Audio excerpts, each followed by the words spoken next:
Sa pagbabalik sesyon ng Kamara ngayong araw, pinangunahan ni House Committee on Ways and Means Chairperson at Marikina 2nd District Representative Miro Kimbo ang pagdinig ng komite kasama ang Bureau of Internal Revenue.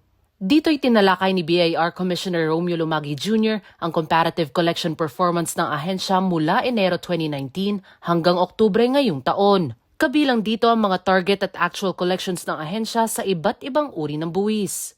Bilang pagtugon sa direktiba ni Pangulong Ferdinand R. Marcos Jr. na palawakin ang digitalization ng mga serbisyong hatid ng gobyerno, iprinisinta rin ni Commissioner Lumagi ang mga inisyatiba ng ahensya sa automation at digitization para mas mapadali ang pagbabayad ng buwis at maibsan ang manual processing.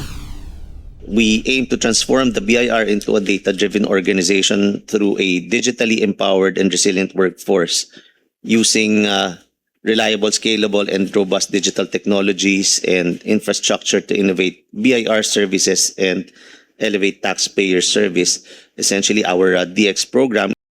Bukod dito, inihiyag din ni Lumagi ang posisyon ng ahensya sa panukalang pagtatatag ng Taxpayers Bill of Rights at Office of the National Taxpayer Advocate o ONTA. Aniya, suportado ng BIR ang pag-institutionalize ng House Bill No. 956 o Taxpayers Bill of Rights and Obligations dahil ito ang magiging batayan sa pagbuo ng polisiya hinggil sa buwis at pagpapalawak ng kaalaman ng mga taxpayer hinggil sa kanilang mga karapatan.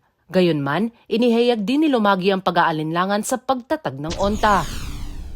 I think that it is unnecessary as that the laws are already afford taxpayers adequate avenues for assistance and sufficient remedies in addressing issues arising within the Bureau. Dagdag pa ni Commissioner Lumagi, mas makabubuti aniyang ilagay o i-attach ang ONTA sa ilalim ng Department of Finance imbes na sa Department of Justice na naka-indicate sa proposed House Bill 956. Para sa totoong balita sa Bagong Pilipinas, Sofia Potenciano, Congress News.